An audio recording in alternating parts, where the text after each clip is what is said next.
আমি আল্লাহকে সাক্ষী করি বলি, আমি যে এমপিতে দাঁড়াইছি, আমি এখনো ঘর করি নাই। যদি আমার দুই এলাকায় কোম্পানিগঞ্জ এবং কবিরহাট নোয়াখালীর কোনো মানুষ যদি গৃহহীন থাকে, আমি এমপি থাকাকালীন আমি ঘর করব না, ওয়াদা করে। দুইটা থানায় দুইটা অ্যাম্বুলেন্স থাকবে বিনা পয়সায়, 24 ঘন্টা মানুষ ব্যবহার করবে। কারণ এমপি সাহেব এরকম 100টা অ্যাম্বুলেন্স চালাতে পারে, দুইটা তার কাছে কি কোনো বিষয়?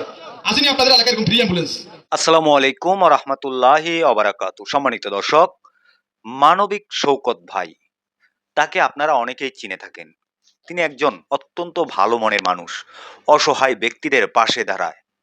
প্রিয় দর্শক, এই শওকত ভাই পুলিশের চাকরি করতেন, পুলিশের চাকরি ছেড়ে দিয়েছেন, দিয়ে অনলাইনে নেমে মানুষের অনেক উপকার করেছে। প্রিয় দর্শক, এই শওকত ভাই স্বতন্ত্র প্রার্থী থেকে তিনি এবারে নির্বাচন করবেন নোয়াখালীর 5 আসন থেকে। প্রিয় দর্শক, আমি মনে করি এই মানুষটারে নোয়াখালীর প্রত্যেকটা মানুষই যাতে ভোট দেয়। এই মানুষটা যদি নোয়াখালী 5 আসন থেকে নির্বাচিত হতে পারে, তাহলে এই মানুষটা কি করবে তার মুখ থেকে সম্পূর্ণ কথাগুলা আমি আপনাদেরকে শোনাচ্ছি। রিকোয়েস্ট করছি, সম্পূর্ণ কথাগুলা শুনে আপনাদের মূল্যবান মন্তব্য দর্শক কমেন্ট বক্সে কমেন্ট করতে জানাতে ভুলবেন না। ভিডিওটা সর্বোচ্চ পরিমাণ শেয়ার করে সবাইকে দেখার সুযোগ করে দিবেন। প্রিয় দর্শক, চলেন আমরা সম্পূর্ণ মানবিক শওকত ভাইয়ের মুখ থেকে আলোচনাটুকু শুনে আসি। বিসমিল্লাহির রহমানির রহিম। প্রথমে শুকরিয়া আদায় করছি মহান আল্লাহ রাব্বুল আলামিনের দরবারে, যিনি অত্যন্ত দয়া করে মায়া করে আমাদের সৃষ্টি করেছেন এবং শত শত নাফরমানি করা সত্ত্বেও এখনো পর্যন্ত সকল ধরনের নাজ আমাদের মধ্যে ডুবাই রাখছেন। সেই সত্তা মহান রব আল্লাহ রাব্বুল আলামিনের দরবারে আমরা সবাই বলি আলহামদুলিল্লাহ। এই আলহামদুলিল্লাহটুকুই আমার আপনার সকলের জীবনে কাজে আসবে। আর রাজনৈতিক সামাজিক যাই কিছু বলি না কেন, সবকিছু বস্তা ভরে ডাস্টবিনের মধ্যে ফেলা দিবে, এগুলোর কোনো মূল্য নাই। আসলে নামাজ, রোজা, হজ, যাকাত সবকিছুই তো ফরজ, কোনটাকে বাদ দিবেন? বাদ দেওয়ার কিছুই নেই। আমি কোনো বড় বক্তা নই, ইসলামী কোনো কলামিস্ট নই, স্কলার নই যে আপনাদের অনেক কিছু আমি শুনাতে পারবো।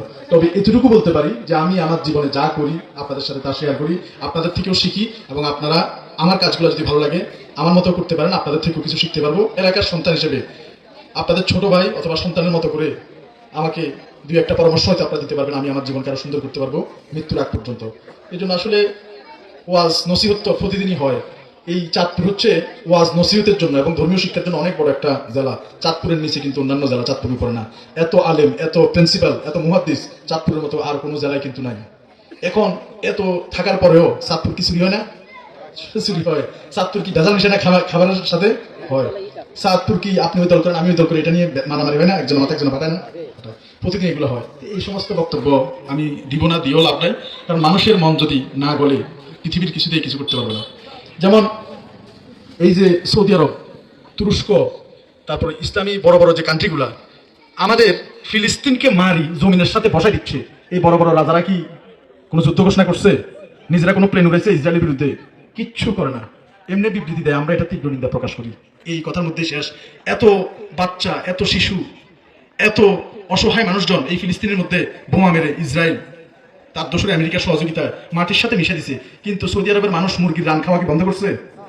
ছাগলের রান খাওয়া কি বন্ধ করছে? তারা কিন্তু এগুলো বন্ধ করে নেই। এটাকে খেপসা বলে, খেপসা। বিরিয়ানিরে একটা আস্ত ছাগল ঢুকে দিয়ে খায়। তো এই যে দেখেন তাদের খাওয়া কিন্তু কমে নাই। তো এরকম আপনারা যে ওয়াজে শোনেন না কেন, যদি মনের মধ্যে যদি জিহাদ কাজ না করে তাহলে কোনো ওয়াজে লাভ হবে না। এখানে অনেক জায়গায় ওয়াজ হয়, ওয়াজ শুনতে শুনতে চোখের পানি ফেলে বুক ভাষা ফেলতেছে, কিন্তু সকালবেলা ফজরের নামাজের খবর থাকে না। ঘুমাইছে, সারা রাত ওয়াজ শুনছে, 10টা বাজে 11টা বাজে ঘুমের থেকে উঠছে, সারা রাত ওয়াজ শুনছে, সকালবেলা যাই আবার ওই জমির আইলটা নিয়ে টেলাটেলি শুরু করছে, সকালবেলা যাই আবার মাছের সাথে ওই এটাকে কি বলে ফলমূলের সাথে ফরমালিন মেশানো শুরু করছে, ভেজাল দেওয়া শুরু করছে। তো এই সমস্ত সব কিছু করতেছে, তাহলে ওয়াজ শুনে কি লাভ হইতেছে বলেন? আপনার ভিতরে যদি পরিবর্তন না হয় ওয়াজে কি পারবে? আপনারা আমার পরিবর্তন করতে পারবে না। এই জন্য নিজেকে পরিবর্তন করতে হলে মসজিদ মাদ্রাসার দরকার আছে। এই যে এখানে একটা মাদ্রাসা হয়, শিক্ষা মাদ্রাসা, আমরা কিছু করতে না পারি অন্তত অন্তর থেকে একটু দোয়া করতে পারি।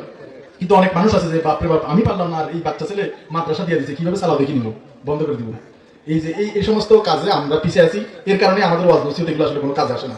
যেমন আমি আমার জীবনে আমি চিন্তা করছি যে বাংলাদেশে তো বহু মসজিদ আছে ভাই, কথাগুলো কিন্তু খুবই দামি। এগুলা একটু আমরা যে আশপাশে কয়েকজন আছে একটু শোনার চেষ্টা করি। আমি চিন্তা করলাম বাংলাদেশে তো অনেক মসজিদ আছে, মাদ্রাসা আছে, মন্দির আছে, গির্জা আছে, বৃদ্ধাশ্রম আছে, কিন্তু রাস্তার পচাগলা আছে বেয়ারিশ মানুষ, তাদের জন্য একটা বেয়ারিশ হাসপাতাল বাংলাদেশে নাই। সরকারেও করে নাই, কেউ করে নাই। কারণ পচা গলা দুর্গন্ধ লাগবে, পায়খানা প্রস্তাব করে সারা গায়ে মাকে, এগুলা কে ধরবে? এটা কেউ করতে রাজি না, কিন্তু যে কাজে আনন্দ আছে এটা করতে সবাই রাজি আছে। আপন বাপমার পায়খানা প্রস্রাব যারা পরিষ্কার করে না, তারা বাইরের মানুষের কি পায়খানা প্রস্রাব পরিষ্কার করবে? জীবনও করবে না। আমি চিন্তা করছি যে আল্লাহ এরকম কিছু একটা যদি করতে পারি, তো আল্লাহ পাক আমাকে ছোট্ট একটা তৌফিক দিয়েছে, বাংলাদেশের একমাত্র বেওয়ারিশ হাসপাতাল চট্টগ্রামের 120 শয্যা বিশিষ্ট, এটা আমি পরিচালনা করছি। কিন্তু আমার মনে ভয় হয় আল্লাহ মাফ করুক, আমি যদি মারা যাই তাহলে এটাও আস্তে করে বন্ধ হয়ে যাবে। তো এই জন্য আমি চিন্তা করছি যে মানুষগুলোর জন্য বড় বড় এমপি সাহেবদের, মেয়র সাহেবদের, বড় বড় অফিসারদের আমি আমার প্রতিষ্ঠানে নিয়ে আসছি যে এটা কি করা যায়। সবাই আশ্বাস দেয় ঠিক আছে এটা ভালো কাজ, আমরা দেখবো, এরপর আর খবর থাকে না। তো এই জন্য সংসদ নির্বাচনে এবারে সাহস করে আল্লাহর উপর তাওয়াক্কুল করে দাঁড়াইছি যে মানুষ আমারে ভোট দিয়ে এমপি বানাবে, এই আশা আমি করি না। আমি আশা করি যে আমার সৃষ্টি করছে আমার মহান রব রাব্বুল আলামিন, যার কাছে আমি ফিরে যাব। এই আওয়ামী লীগ, বিএনপি, জামাত, জাসদ, বাসদ, এনসিপি কিচ্ছু গণার আমার সময় নাই। একটা সময় আছে যে পারলে আমার একটা গুলি করেন, দুনিয়া থেকে চলে যায়, রবের কাছে চলে যাবে। যে রব সৃষ্টি করছে সেই রবের কাছে চলে গেছে, যেরকম চলে গেছে আমাদের আদি ভাই, জানেন তো। তো এইরকম পৃথিবীর কাউরে ডরানোর সময় নাই, সুযোগ নাই। আমি আল্লাহকে সাক্ষী করি বলি, আমি যে এমপিতে দাঁড়াইছি, আমি এখনো ঘর করি নাই। যদি আমার দুই এলাকায় কোম্পানিগঞ্জ এবং কবিরহাট, নোয়াখালীর কোনো মানুষ যদি গৃহহীন থাকে, আমি এমপি থাকাকালীন আমি ঘর করব না, ওয়াদা করে। দুইটা থানায় দুইটা অ্যাম্বুলেন্স থাকবে, বিনা পয়সায় 24 ঘন্টা মানুষ ব্যবহার করবে। কারণ এমপি সাহেব এরকম 100টা অ্যাম্বুলেন্স চালাতে পারে, দুইটা তার কাছে কি কোনো বিষয়? আসেনি আপনাদের এলাকায় এরকম ফ্রি অ্যাম্বুলেন্স? এটা চিন্তা করছি যদি আমার আল্লাহ আমাকে বানায়। কারণ আমি এত সাহস করতে পাই, হাজার হাজার পোষা গোলা বেয়ারিশ মানুষের চিকিৎসা চলতেছে যাদের দুনিয়াতে কেউ নাই। এই মৃত্যু পথযাত্রী মানুষের দোয়া কি আল্লাহর কাছে কবুল, না প্রধানমন্ত্রীর দোয়া কবুল? কার দোয়া কবুল বলেন? এই পোষা গোলা মৃত্যু পথযাত্রী মানুষের দোয়া কবুল। আমার সাহস ওই জায়গায় যে একটা মানুষের দোয়া যদি আল্লাহ কবুল করে, তো পৃথিবীর কোনো সাধ্য আছে আটকানোর? এই জন্য এমপি হইলেও আল্লাহর উপর 2 রাকাত নফল নামাজ খুশি, এমপি না হইলেও আল্লাহর উপরে 2 রাকাত নফল নামাজ খুশি। তবে কাউকে তোয়াক্কা করার সময় নাই। আমি বলি আপনাদের এখানে সামনে যে এমপি সাহেব হবে, এমপির বিরুদ্ধে যদি একটা গালি দেন ফেসবুক অথবা ইউটিউব অথবা সামনাসামনি বাজারের মধ্যে যদি এমপিরে গালি দেন, আপনার কি আস্ত থাকবে? কার আস্ত থাকবে? হাত তুলেন। কিন্তু আমি বলি আমি এমপি হওয়ার পরে আমার মা বাবা সব দূরে গালি দিবেন, আমারও গালি দিবেন, এটা রেকর্ড করে রাখেন যে আমি যদি কোনো মানুষের কাজে আসতে না পারে আমার তো অবশ্যই গালি দিবে, আমি গালি খাওয়ার যোগ্য। কারণ আমার গুন্ডা পান্ডা এগুলা কিছু নাই। মোটরসাইকেল নিয়ে তারা টেন্ডার দিতে হবে, তারা ওই দিতে হবে, তারা উপজেলা চেয়ারম্যান দিতে হবে, তারা জেলা চেয়ারম্যান দিতে হবে, তারা মেম্বার বানাতে হবে। আমার তো ওই চামচামি কিছু নাই। আমার কথা হচ্ছে আমি থাকবো, মানুষ দরজা খুলে ঘুমাবে। সন্ত্রাস আসলে আমারও গুলি করি, তারপরে সন্ত্রাসত্ব কায়েম করতে হবে। দুনিয়াতে একবারই মারা যায় মানুষ, নাকি বারবার মারা যায়? তো আল্লাহর দরবারে কেউ যদি আপনাকে গুলি করে, এটা হচ্ছে সত্য সৌভাগ্য। আমি চাই আল্লাহ কেউ আমার গুলি করে মেরে ফেলাক। কেন? আপনি যদি আরেকজন লোককে গুলি করে মেরে ফেলেন, তাহলে তার গুনাহ সব আপনার কাঁধে কি নিবেন? কথা বলেন না, নিবেন না? না, আমি যদি আপনাকে হত্যা করি, আপনার গুনাহ কিন্তু আমার কাঁধে আসবে।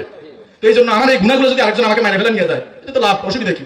তারপর কেউ যদি আপনার টাকা মারি দিয়েছে, কোনো অসুবিধা নেই, কালকে আমাদের ময়দানে টাকার পরিবর্তে কি দিয়ে দিবে? নেক দিয়ে দিবে। তাহলে এটা লাভ নাকি টাকা লাভ? এই জন্য কেউ টাকা পয়সা মারি দিলে যুদ্ধ করিয়েন না, কাউকে বেশি গালাগালিও করিয়েন না, আত্মীয়তার সম্পর্ক ছিন্নও করিয়েন না, শুধু বলবেন কালকে আমাদের দিলে হবে, ব্যাস। আমি এই নীতিতে বিশ্বাসী। এরকম হাজার হাজার ওয়াজ শোনা লাগবে না, শুধু একটা ওয়াজ মনের মধ্যে গাঁথি নেন যে আমি আল্লাহর কাছে যাবো, আল্লাহর হিসাব দিব, দুনিয়ার কাউরে আপনার করার সময় নেই। এই জন্য এবারে নির্বাচনে আপনারা যদি, আমি তো আর আপনাদের এলাকার না, যে মানুষটা আল্লাহ ভীতু, আল্লাহ ভীরু, যাকে নির্বাচনের পরেও আপনি গালি দিতে পারবেন অন্যায় করলে, এরকম একজন মানুষ আপনারা নির্বাচন করবেন।